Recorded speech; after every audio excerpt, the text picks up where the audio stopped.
नमस्कार, बहुत बहुत स्वागत है आप सबका। मैं हूं पुनीत पाठक और आप देख रहे हैं IBC 24 और IBC 24 पर आज हम एक खास मुलाकात करने वाले हैं। ये मुलाकात वाकई कई मायनों में खास है। आज हमारे साथ में स्टूडियो में एक राजनीतिक हस्ती हैं, एक लेखक हैं, एक विचारक हैं और उससे भी बड़े आज की तारीख में ये विरासत के वो अंश हैं जो विरासत भारतीयता की मिसाल सारी दुनिया में कायम कर चुकी है। हमारे देश ने कई प्रधानमंत्री देखे, उन्हीं में से एक ऐसे प्रधानमंत्री लाल बहादुर शास्त्री जी, जिनका जिक्र जब जब जुबान पर आता है तब तब सरलता, सादगी और कर्मठता ये तीन शब्द उभरते हैं।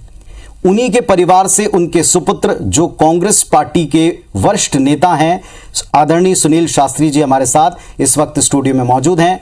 नमस्कार शास्त्री जी, बहुत बहुत स्वागत है आपका। ये हमारा सौभाग्य कि हम आपको शास्त्री जी कहकर पुकार रहे हैं। बाबूजी को जिस नाम से सारी दुनिया जानती है, सारे देश में स्नेह, प्यार, आदर मिलता है, उसी नाम से हम आपको पुकार रहे हैं। बहुत स्वागत है आपका IBC 24 के स्टूडियो में। सबसे पहले शुरुआत हम आज की राजनीति से परे थोड़ा उस दौर से करते हैं। जैसा मैंने कहा कि एक लेगेसी है, एक परंपरा है आपके परिवार में सेवा की, निष्ठा की, विचारधारा के प्रति आस्था की और उसी विचारधारा के साथ जुड़कर चलने की, जो आपको निसंदेह बाबूजी से मिली है, शास्त्री जी से मिली है। थोड़ा सा उनके बारे में बताएं। बचपन से क्या चीज़ें सबसे पहले आपने उनसे ग्रहण की, कैसा आपका बचपन रहा, उनकी यादों के बारे में थोड़ी बात बताएं। बाबूजी के साथ जहाँ तक संबंध है मेरा बहुत ज़्यादा लंबा तो नहीं रहा, क्योंकि उनका निधन 1966 में वहाँ जनवरी में ताशकंद में हुआ समझौते के बाद। तो उस समय मैं करीब 16 साल का था और तो मेरा एक कम समय रहा जो उनके साथ व्यतीत हुआ मेरा। लेकिन वो 15-16 साल में जो मैंने सीखा, शायद वो बहुत लोग 20 साल या 25 साल में भी नहीं सीख सकते। और एक सबसे बड़ी बात सरलता, जैसा आपने कहा पुनीत जी, सरलता, उनके अंदर कर्मठता, उनके अंदर निष्ठा, उनके अंदर ईमानदारी, ऐसे सब चीज़ों को मैंने बहुत नज़दीक से देखा और हमेशा उनको पाया कि वो हर अपने स्टेप पर, हर कदम पर उनको सफलता ही मिलती थी। कभी मैंने उनको ये नहीं देखा कि वो निराश हुए या दुखी हुए कि किसी काम में वो पूर्ण रूप से सफल नहीं हो पाए। हर कार्य पर जो भी काम उनको सौंपा गया, पार्टी ने दिया, वो पूर्ण रूप से उत्तीर्ण हुए और काफ़ी बड़े स्तर से उन्होंने अपने आप को देश के सामने प्रस्तुत किया। दशकों सालों की बातें नहीं, बल्कि हम कहेंगे 100 वर्ष से ज़्यादा, 200 वर्ष के आसपास गुलामी से जब देश आज़ाद हुआ तो चुनौतियों से भरपूर ये देश मिला था उस वक्त के लीडर्स को। और जिस दौर में शास्त्री जी प्रधानमंत्री बने वो दौर अलग था, कठिन था। एक आदर्श स्थापित किया। जब हम देखते हैं पुराने प्रधानमंत्रियों की चीज़ों को पढ़ते हैं, उस पीढ़ी के लोगों ने जो हमको बताया है कि तब से लेके अब तक जितने भी प्रधानमंत्री हुए हैं उनमें स्टाइल को लेकर, वर्किंग स्टाइल को लेकर काफ़ी चर्चा होती है। शास्त्री जी का जब जिक्र आता है तो वो विमान में बैठकर भी उस समय काम ही किया करते हैं। इतने कर्मठ आदर्श जहां घर में हों, उनके साथ में बचपन आपका कैसा रहा? क्या ये कर्मठता व्यवहारिक जीवन में उनके भीतर कूट कूट कर भरी थी? क्या कहते हैं कि आदर्शवाद के साथ थोड़ा जीना या जीवन की शुरुआत करना थोड़ा कठिन होता है? महात्मा गांधी जी के परिवार का भी मैं जिक्र करूंगा। आपका अनुभव कैसा रहा? पारिवारिक माहौल कैसा रहा? देखिए, मेरा अनुभव तो मैं ये कहूँगा कि बहुत ही एक यादगार, जिसको कहा जाता है मेमोरेबल, और वो रहा उनके साथ। और मुझे कभी ऐसा लगा ही नहीं कि बाबूजी हमारे प्रधानमंत्री हो गए हैं और इस देश का नेतृत्व कर रहे हैं। तो हमारे तो ऐसा लगता था कि आज भी वो हमारे पिता की भूमिका में अपने आप को प्रस्तुत करते हैं और चाहते हैं कि सुनील, तुमको जो भी जिम्मेदारी तुमको मिले आगे जीवन में, तुम उस पर अपने आप में पूरी तरह से क्षमता के साथ काम करना। और ये नहीं होना चाहिए कि भाई सुनील किसी मामले में नहीं कुछ कर पाए और नहीं आगे बढ़े। तो उन्होंने पहली शिक्षा मुझे यही दी कि सुनील, राजनीति में आना है तुमको, तुम कहते हो कि, लेकिन मैं तो समझता हूँ तुमको डॉक्टर बनना चाहिए। मुझे बहुत प्यार करते थे और मैं होम्योपैथिक क्या दवा के डब्बे बनाकर एक पूरा रखा था और उसको लेकर मैं घूमता था, सर्वेंट क्वार्टर में जाता था। किसी को खांसी है, किसी को बुखार है, तो उसको किताब से पढ़कर उनको दवा देता था। तो बाबूजी हमेशा कहते थे आइए डॉक्टर साहब, आइए आप बैठिए। तो मेरा एक उत्साहवर्धन करते थे कि अगर मेरे मन में एक सेवा करने की भावना है तो सेवा मैं सही रास्ते में कर सकूं, सही तरीके से कर सकूं और बाबूजी के साथ आगे उसको, बाबूजी के सामने उसको अर्पित करता रहूं और आगे भी चलता रहूं। तो आज ये ज़रूर है कि हमारा साथ उतना लंबा नहीं रहा। वो हमारा जब उनका इंतकाल हुआ, उनका निधन हुआ और ताशकंद में, तो मैं उस समय स्कूल में पढ़ता था, कक्षा 10 में पढ़ता था।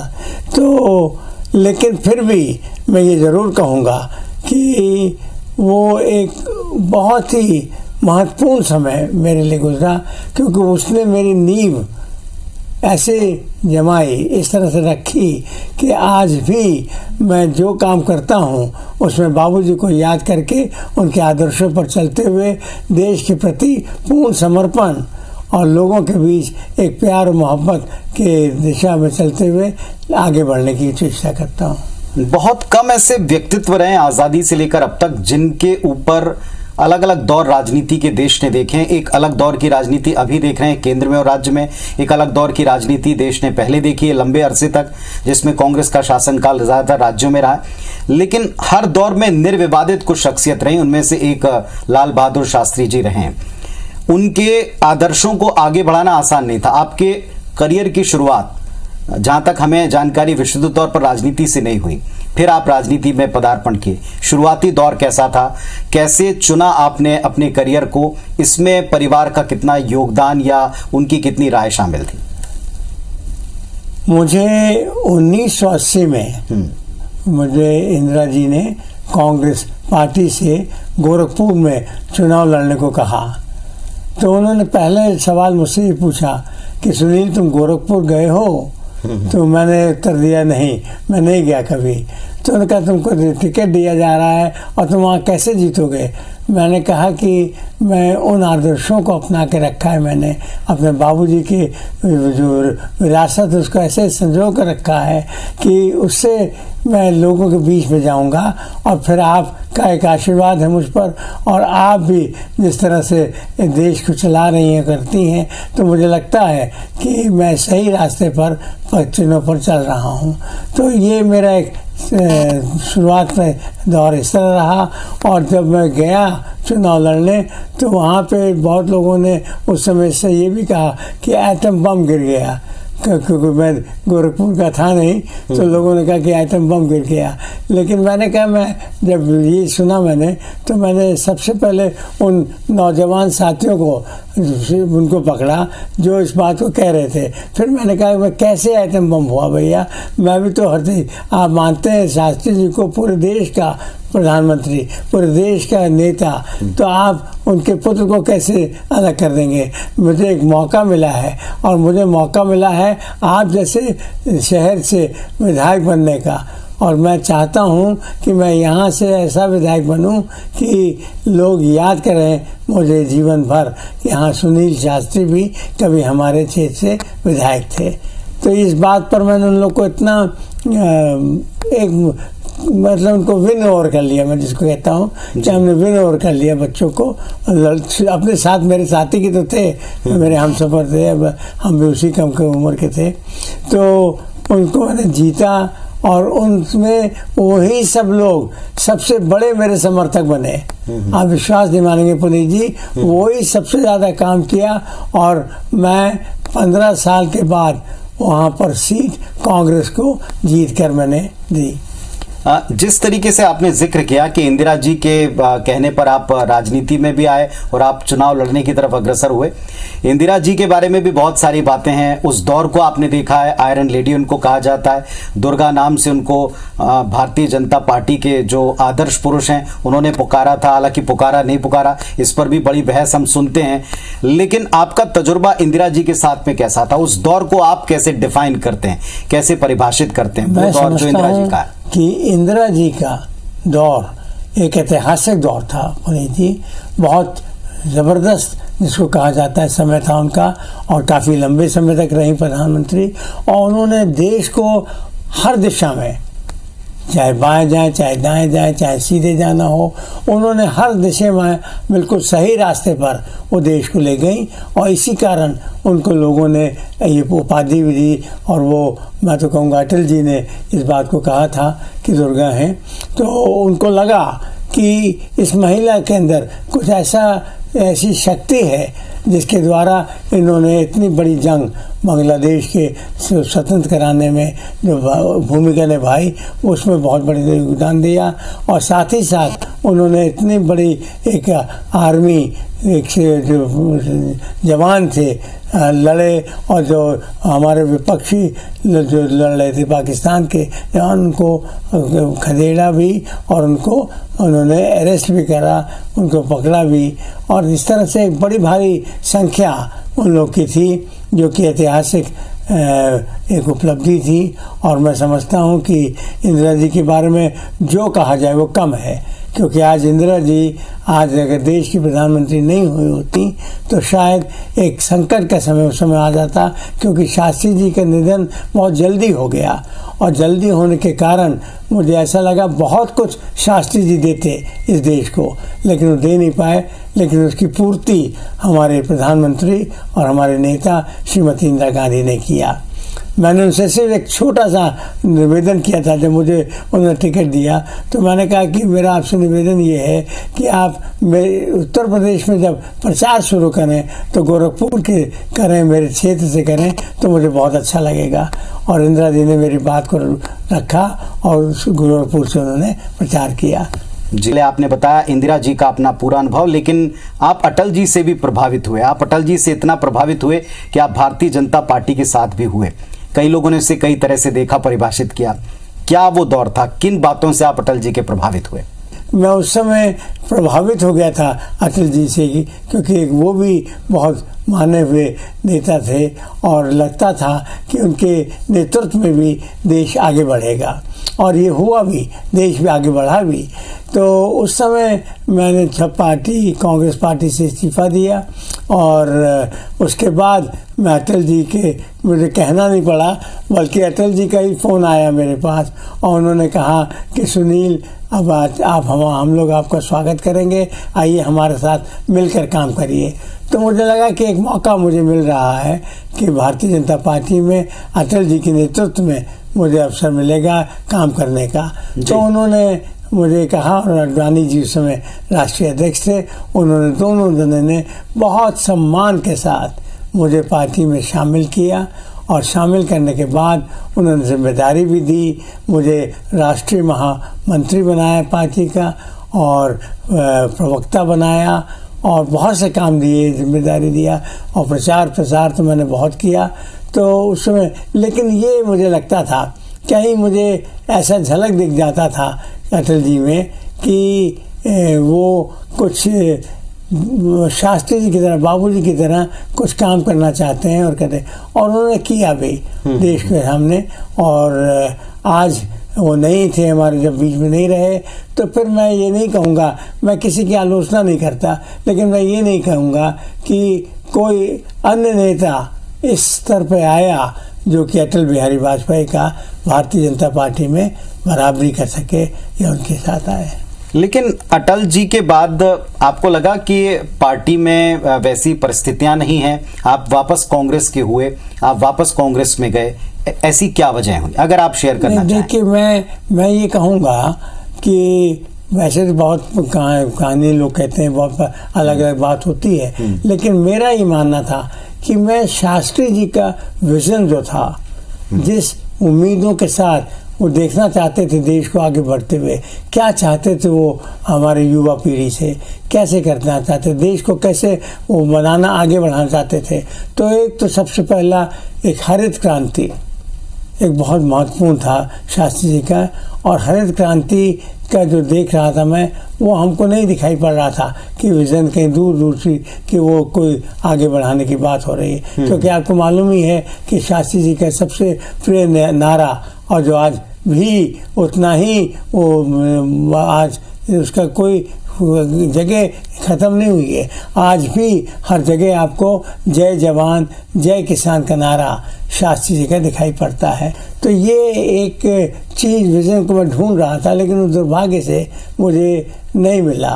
और फिर मैं एक अपने, जैसे मैंने आपको कहा कि मैंने डिसाइड करा और छोड़ दिया। और जब छोड़ दिया तो अटल जी ने के बुलाने पर उनका मुझे लगा कि शायद वहाँ हमको मिलेगा, और मिला भी शुरू में। और मैं समझता हूँ कि अटल जी का भी, अगर मैं ये कहूँ कि वो भी एक अच्छे बड़े नेता देश के थे, तो कोई गलत बात नहीं होगी। लेकिन परिवर्तन संसार का नियम है, सो एज पॉलिटिक्स में भी ऐसे हुआ, परिवर्तित हुआ दौर।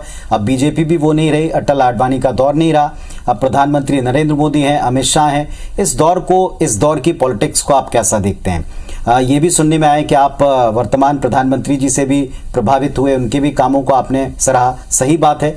क्या बातें आपको इस दौर की ठीक लगती हैं, या सारी बातें आपको ठीक लगती हैं चूंकि आज कांग्रेस पार्टी उन्हीं के खिलाफ है?